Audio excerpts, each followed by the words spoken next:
ነባር ቤተሰቦቼ ላይክ በማድረግ አበረታቱኝ። ሰላማችሁ በያላችሁበት ይብዛ። ውድ እና የተከበራችሁ ኦርቶዶክሳውያን እንኳን ለሆሳዕና በዓል በሰላም አደረሳችሁ አደረሰን እያልኩኝ ሐረግ ድራማ ተለቋል። እንግዲህ ውዶቼ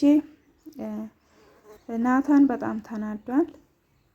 እውነት ለመናገር ንዴቱን እየደበቀ ነበርና ኤፍራታ ቤት ድረስ መታ ነበረ። እንግዲህ ልብሶቿን ለመውሰድና በጣም ተደናግጦ ነበረ። ሁሉም እነሱ ያሰቡት በቃ ከሱ ከያፌት አምልጣ መጣች ወደ ቤቷ የተመለሰች አድርጎ ነበረ ያሰቡት። ነገር ግን እንደሱ አይደለም።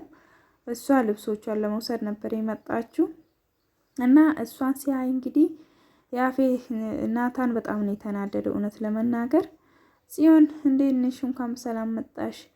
እኔ እንደውም ባትመጪ እኔ ልመጣ ነበረ ስትላት፣ ለምን ነበር የፈለግሽኝ?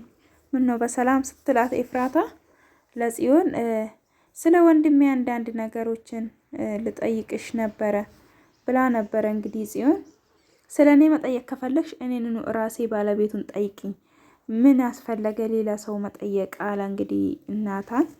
ምክንያቱም በጣም ተናዶባታል። አይ እኔ እንኳን የመጣሁት አሁን ልብሴን ለመውሰድ ነው ብላ ነበረ። ሉሊት ደግሞ አሁን ላይ እንዴት መጣሽ ሙሽሪት? ጫጉላ ላይ መሆን አልነበረባችሁም እንዴ ስትል፣ አይ ባለቤቴ ትንሽ ስራ ስለበዛበት ለሌላ ጊዜ አራዘም ነው ብላ ነበረ። እንግዲህ ኤፍራታ ምን ነው ባለቤቴ ማለት አበዛሽ፣ አፏ ላይ ነው እንዴ የተጻፈው ብሎ ነበረ። እንግዲህ ናታን በጣም ተናዶባታል። ምክንያቱም ንዴቱን መቆጣጠር አልቻለም። ከግርግዳ ጋር በጣም እንትን እየተጋጨ ነበረ። እጁን ግርግዳውን ሲደበድብ እጁን አድምቶት ነበረ። ምን ሆነክ ነው ናታን እንደዚህ የምትሆነው? ጠንካራ ሁን እንጂ እጅህን አደማ ከወይ እኮ አለችው። እንግዲህ ቤዛ በጣም ተቀይራለች አሁን ላይ። እውነት ለመናገር ብዙ ችግሮችን ስትፈጥር የነበረችው ልጅ አሁን እንደዚህ ተቀይራ ጥሩ ሰው ጥሩ ልጅ።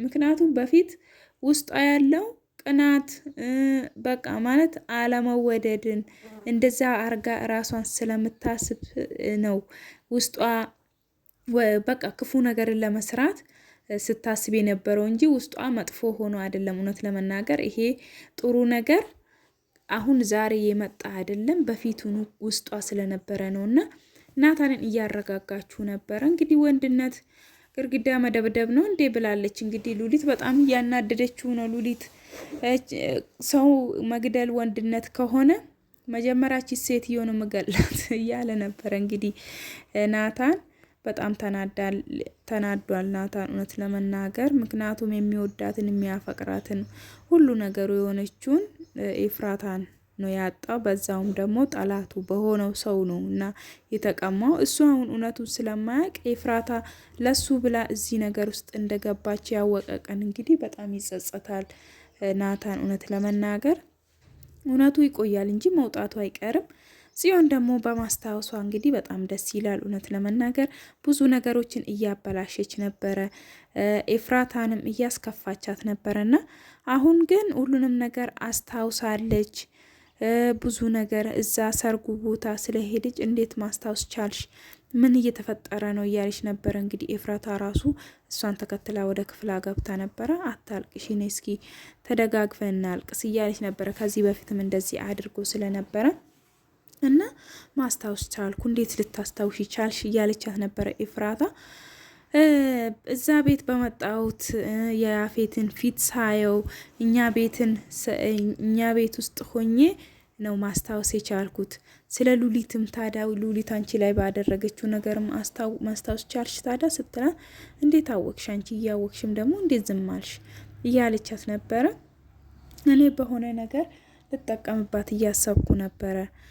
እኔ ያወቅኩት ደግሞ አንድ ቀን የሆነ ስታጠቃሽ የለበሰችውን ልብስ ለብሳ ስታያት ራስሽ አስታውሳሻት ነበረ፣ ነገር ግን መልሰሽ ረሳሻት አለቻት። እና አሁን በምንድን ነው ያስፈራራሽ ያ ሰውዬ? እባክሽን ኤፍራታ ላግዝሽ ንገሪኝ እያለቻት ነበረ ጽዮን እንግዲህ እና ልነግርሽ አልችልም አለች።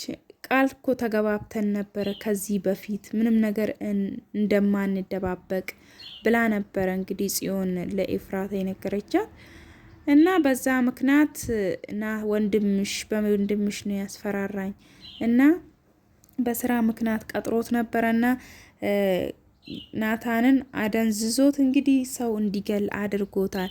እሱን ደግሞ በካሜራ በቪዲዮ ቀርጾ አስቀምጦታል። በሱ ነው ያስፈራራኝ፣ እድሜ ልኩን እንዲታሰር ነው ማደርገው ካላገባሽኝ ብሎ በዚህ ምክንያት ነው ያገባሁት ብላ ስትነግራት እንግዲህ ኤፍራታ ለጽዮን በጣም ነው ጽዮን የደነገጠችው። በጣም አለቀሰች እና አይዞሽ እኔ ከጎንሽ ነኝ ይሄን ነገር እንወጣዋለን እያለችው ነበረ። እንግዲህ ተባብሮ መቼም መጥፎ ስራ ለመጀመሪያ ጊዜ ሌላ ሰው ሊጎዳ ይችላል እንጂ ያ ሰው ተመልሶ መውደቁ አይቀርም። አሁን ላይ ያፌት እንደዚህ የሁሉም ሰው የበላይ ሆኖ ቢታይም አንድ ቀን መውደቁ አይቀርም።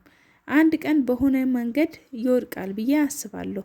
ኤፍራታም ደግሞ በዚህ ታስከፍለዋለች ብዬ አስባለሁና እሱ ሲታሰር እንግዲህ ፍቺ አድርጎ ቤቱንም ልታስመልስላ ትችላለች ለነናታንና ሉሊት ደግሞ እንግዲህ ለወሬ በጣም ስለምቾክል ጊዜ እንኳን አልፈጀባትም እና ወደው ደውላ ያፌት ላገኝ እፈልጋለሁ ብላ ነበረ። ወደው አገኘችው። ኤፍራታ እዛ ቤት እንደሄደች ያንተ ሙሽራ እዛ ቤት በአንድ ቀን ምን ትሰራለች? እዛ የመጣችው ልብስ ሊወስድ ነው ያለችው፣ ግን እሷ እዛ ላይ ከናታን ጋር ያላለቀ ፍቅራቸውን እንትን ሊያጣጥሙ ነው ብላ ነበረ እንግዲህ ሄዳ ያቃጠረችው። እውነት ለመናገር ሉሊት ለወሬ በጣም ትቾክላለች እና በዚህ ምክንያት ያፌት እንግዲህ ኤፍራታን አንቋታል። በቀጣይ ምን እንዳይፈጠር አብረና ያለ ውዶቼ ሰላም ሁኑልኝ።